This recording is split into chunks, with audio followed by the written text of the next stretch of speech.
মির্জা গালিবের নাম শুনে থাকবেন আপনারা। মিড 18 সেঞ্চুরির ইতিহাস জানতে গেলে মির্জা গালিবকে ছেড়ে জানা যায় না। মির্জা গালিবের একটা সুন্দর কথা আছে, মির্জা গালিবের লেখার একটা স্টাইল হচ্ছে গালিব নিজের সাথে নিজে কথা বলে।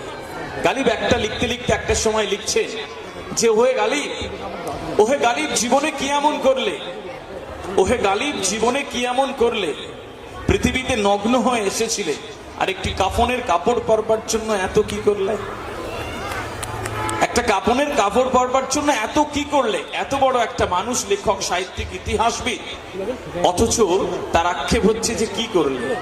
আমরাও একটা জীবন পেয়েছি, সকালে উঠি, খাই দাই, কিছু একটা করি আর শুয়ে পড়ি।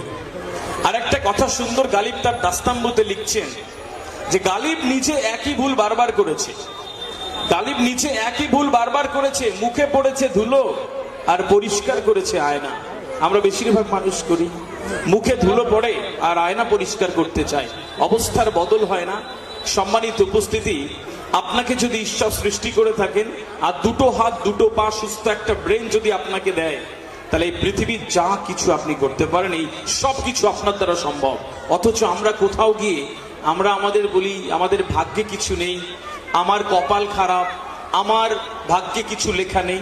প্রশ্ন হচ্ছে কোন বইতে পড়েছেন আপনার ভাগ্যে লেখা নেই, আর কোন আয়নাতে দেখেছেন আপনার কপাল খারাপ? মিথ্যে কথা। ইংরেজিতে একটা কথা আছে, man create his own fate, মানুষ নিজের ভাগ্য নিজে তৈরি করে।